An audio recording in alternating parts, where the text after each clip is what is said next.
Welcome back to What Arty Noobs with General Disturbance. This is an E75, it's a tier 9 German heavy tank. It's located on the north spawn of Serene coast and it's under the command of its skeleton. Now this first of a double feature. These games were played 1 hour apart. So you'll get to see 2 games in the E75. Okay, the game started. Now this tank is basically the derivation or next step up from the Tiger II. The E75 or Entwicklung series tank was designed to be more of a brawler than a sniper because the guns weren't quite as accurate on this one. It's carrying the 128mm gun, which is actually not as accurate at long range. It can carry the 105mm or the 88. It's the 88 that it comes standard with. And of course the 88 is the KWK-43, which was a very powerful, accurate 88mm gun. But of course the top gun, the 128, does have more alpha.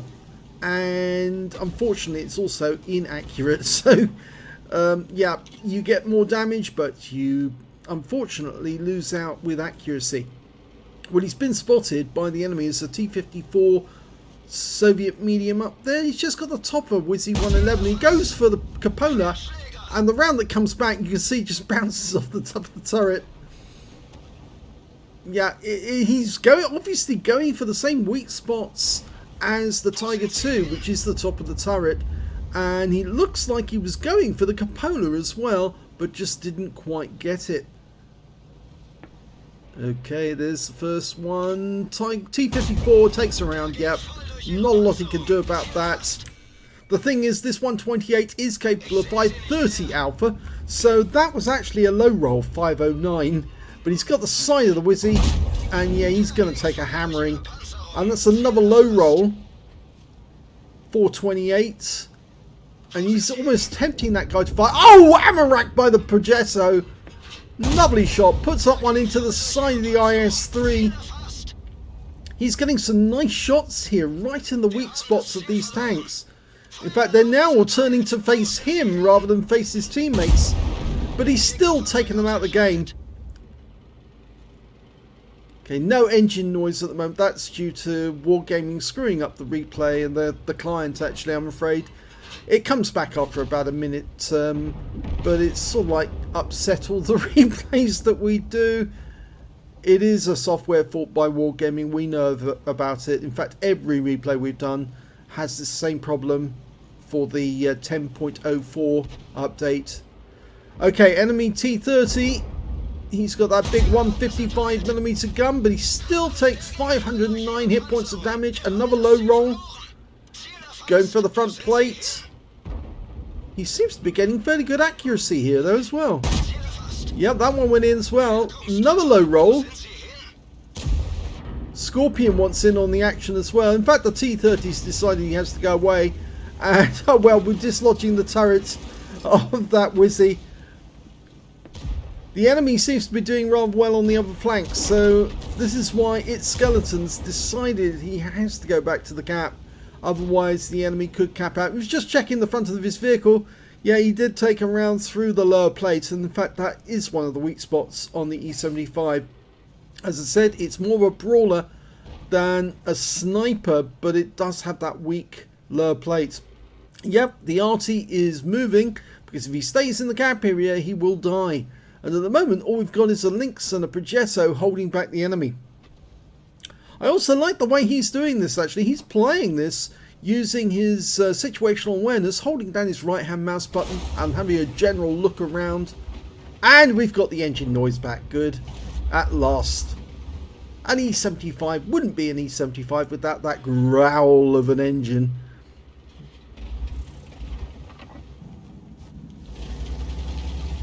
Yeah, it's got a lovely throaty sound to it, hasn't it?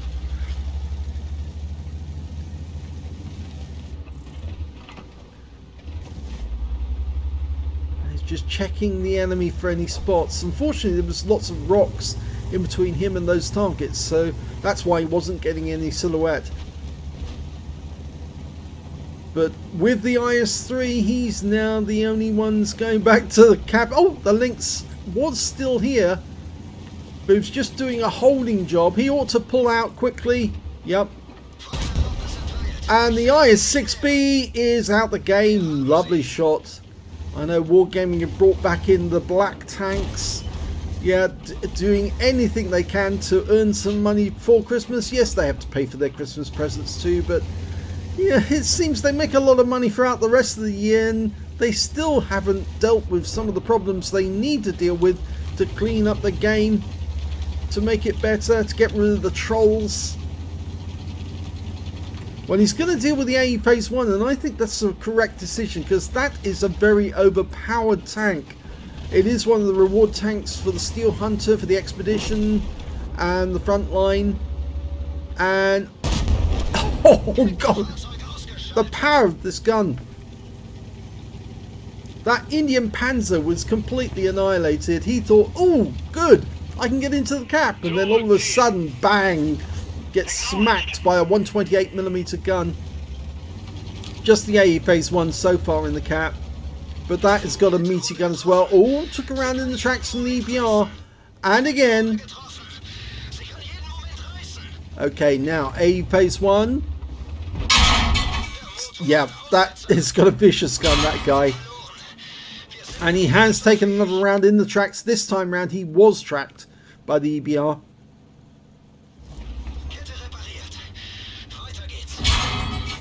Puts one into the turret. In fact, actually he got that one into the autoloader mechanism, or rather the bustle. So going to get another one in. The AE Phase 1's now paying attention to him. Go for the lower plate. Oh, what a shot. And he's out the game, but he's still been tracked. And yeah, that EBR won't leave him alone. 75mm gun, but he's still able to track and put a round through.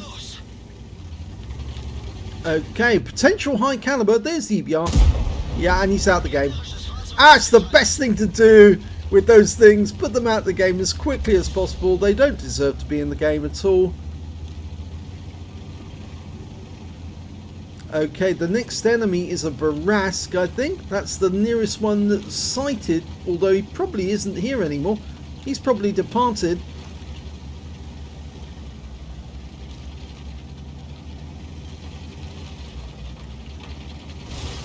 Oh.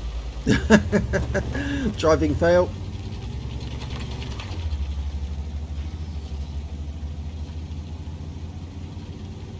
Okay, there's the Barask. He's over on the west side of the map, and he just took our Link 6.6 out of the game. That was the guy who was holding off the enemy for so long from getting into the cap area.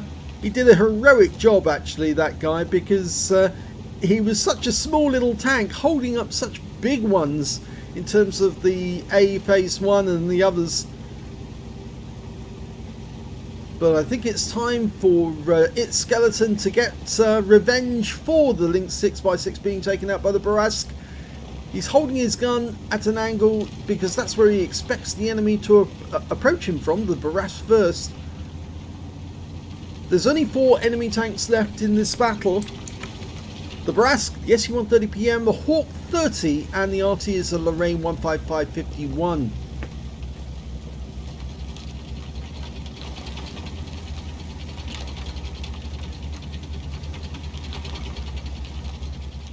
And he's been spotted, so somebody is close by, somebody has view on him, and I suspect, oh, it's the Hawk, and he's very low on hit points, and just around the corner is the SU-130PM, and he's out the game with 1 shot, and that is now a Top Gun. The Arty is behind him, right? Okay, well the Arty's on the west side of the map. There's the Barask. Okay, now he's obviously put 1 round into us. Can he get the other one in? No, because he's out the game as well. He's doing an awful lot of one-shots on these guys. Power of that 128mm gun in the E75 is awesome. Yep, the Lorraine is up on the far west side. He's obviously somewhere around C1 or B1. But there is the... yep, that's the Hawk 30 dying. Which means now it's only the Lorraine left to kill. So everyone's going to be heading towards the northwest corner of the map. He's got 7 kills. This could be a Radley Walters if Skeleton can get it. He's saying, no cap please, let me Scorpion. He's saying let him get the kill because he wants this kill for a Radley's. Normally it's the best thing to do is let your teammate, but oh, the Scorpion kills the Lorraine. So it's Radley's denied. But I suppose the Scorpion couldn't do anything else in the sense because he was very low on hit points, and if the Lorraine did get a shot on him, then that would have been the end of the Scorpion. So let's have a look at the second battle before we look at the end of battle results for this one. And the second battle is on Ghost Town, and here we are, ready for the game to start. Okay, they're off, and as before, no engine sound. Yes, Wargaming really did screw up with that one. Sorry, I don't know how they managed to do it, but you don't get any engine noise from your own tank, but you certainly hear some of the enemy tanks or some of your teammates as they're moving about. Okay, he's still got the 128mm gun with 530 alpha, 246mm of penetration with standard ammo, and with the APCR it goes up to 311. He started off by loading the APCR straight away from the start. Well, I think he kind of expects that he's going to be coming up against some enemy heavies and he's going to need the extra pen. It's a tier 9 game, so he's top tier and he's been spotted.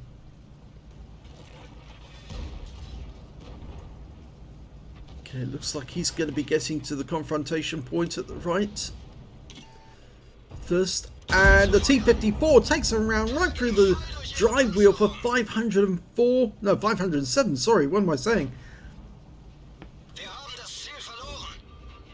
So there's somebody off to the right, but he's going for the top of the turret. It was a standard B, and I expect he'll try again.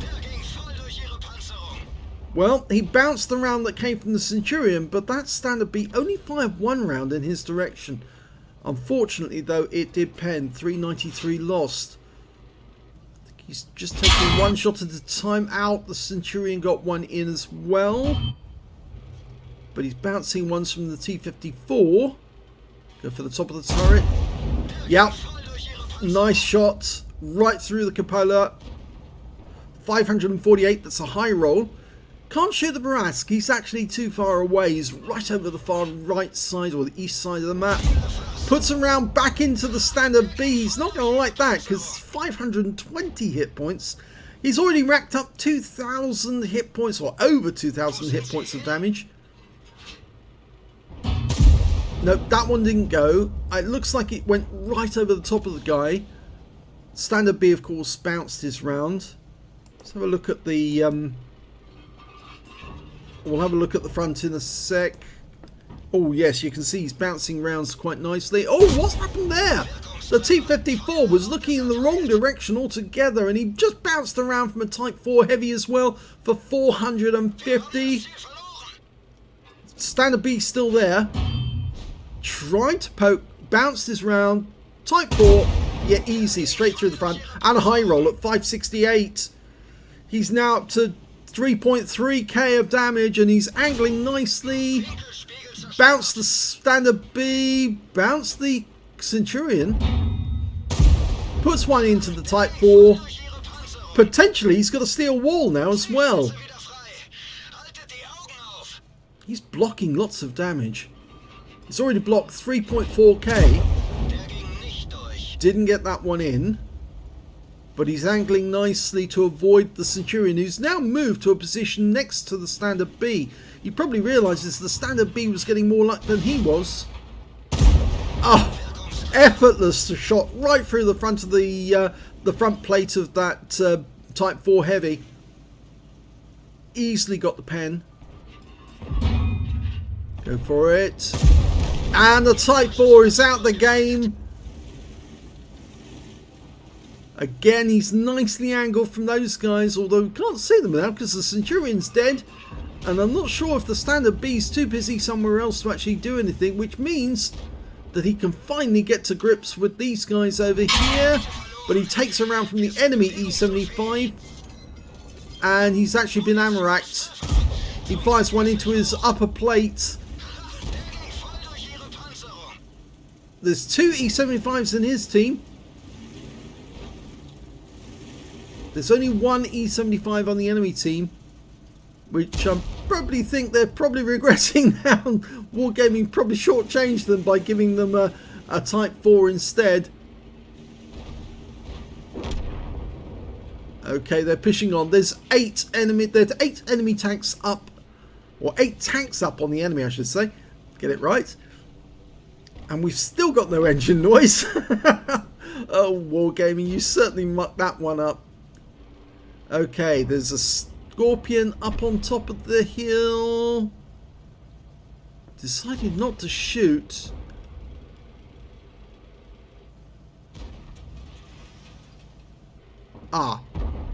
Type T-54 lightweight. Oh, beautiful shot. Long range shot. Sniper shot. He lined that one up. Even with the lead, he was able to get it perfectly right through the center of the guy. And the Fox has just been hit by someone. There's only 2 enemy tanks left. The T-54 first prototype and the SU-130PM. And yeah, there's the SU-130PM. Just the top of him showing. He left that one a bit late, but I think that's understandable really. He's down to 325 hit points, so he's kind of low, but there goes the SU-130PM. The T-54's being killed, and that's the end of the game. So, oh my god, look at the turret. All those bounces. Yeah, they were certainly hammering him, but they just couldn't pen him. Let's have a look at the end of battle stats for the first game. It's an ace tanker for its skeleton in the E75. Unfortunately, he was deprived the Radley Waters, but he certainly managed to get his ace because he did far more work than necessary. Lots of one-shots on the enemy tanks. Hand of God for surviving the battle, having received damage from 4 different enemy tanks. Bruise medal. Duelist, fire for effect out of the miners. He picked up a steel wall in that game, as well as a high caliber for dealing the most damage and a top gun for getting at least 6 kills. Sad that he couldn't get the Radleys. It would have been nice if only the Scorpion had managed to hold that Lorraine at bay instead of shooting him. Yeah, but it wasn't to be. So, 7 kills. Let's have a look at the team score for that game. 5,331 hit points of damage. The next highest scorer was the Barask with 4,564, and after that it was the Scorpion on his own team with 2,832. When it came to kills, yes, he was streets ahead of the others. 7 kills for him, 3 kills for the T30 on his own team, and 3 kills for the Batchat Barask on the enemy team. And when it came to base XP, he was tops again with 1,314, 945 for the T30, 906 for the Scorpion. He fired 14 rounds, got 14 direct hits, 13 penetrations, good accuracy, which is surprising because the 128mm gun is notoriously inaccurate actually, even on this vehicle. And 5,331 hit points, of which 1,025 are at more than 300 meters, so most of his shots were at close range. He received 14 shots from the enemy, so that's why he qualified for the steel wall. 4 penetrations, 7 non-penetrations, and 5 hits by way of splash damage. He blocked 1,060 in total. He earned 18,707 credits on a premium account and 1,971 experience points altogether. But let's have a look at the next battle, which is the Ghost Town one. In this battle, he didn't get an ace tanker, but he did get something just as good. It's the first mark of excellence. He got a Hand of God again for surviving the battle, having received damage from 4 different enemies. In fact, he was receiving hits from just about any enemy tank who was trying to penetrate him, but he was well angled and those shots were just ricocheting off. He got a shell proof for blocking more damage than the hit points of his own vehicle, and a fire for effect for doing more damage than the hit points of his own vehicle. On top of which, he actually got a steel wall in that game as well for blocking more damage than any other player in the game. At least 11 hits, and a high caliber for dealing the most damage in the game as well. Unfortunately, he only got the 1 kill in this game, a Type 4 heavy, but he did put a lot of damage into the other enemy tanks and allowed his teammates to get those kills instead. When it came to damage on this one, he got almost, in fact I think he got more than he did in the last game, 5,844 hit points of damage from this one. The next highest scorer being the Leopard prototype, who managed 3,428, followed by the E75 on the enemy team with 2,452. When it came to kills though, he was beaten by the Spar Panzer, the Lis and the IS-3. They were the only players who managed to get more than one kill. And when it came to base XP, he's top of the table with 1,182. 807 goes to the Leopard prototype, 799 to the IS-3. He fired 14 rounds. Didn't get as much accuracy on this one though. 12 direct hits and 11 penetrations. Some of the shots actually flew over the top of the targets. You saw those shots on the standard B. He was trying to work with very small amount of target visible, and so when he fired, sometimes the guys had pulled away already, so the shell flew right over the top of them. 5,844 hit points of damage, of which 549 were at more than 300 meters. He received 19 hits from the enemy in this game, and only 4 penetrated, 15 non-penetrations in this one, so much better performance at making the shells bounce. 5,870 hit points of damage blocked. On a premium count, this time round he actually made a loss, 18,782 credits. The reason being, obviously, he did fire a lot of APCR, but it was necessary if he was going to get the penetration on the enemy tanks, and boy did he get some penetration, very good penetration on the enemy. He also picked up 1,773 XP, so a pretty good game in both counts. The fact that he got a high caliber in both, he got a steel wall in both. He might not have got an ace tanker in the second game, but he certainly got a first mark of excellence, and I think he's well on the way to getting his second or his third. So incredibly good performance here by its skeleton, and thank you very much indeed for sending these replays in. If you enjoyed these replays, please give this video a like, do subscribe to our channel, leave a comment down below, and thanks for watching.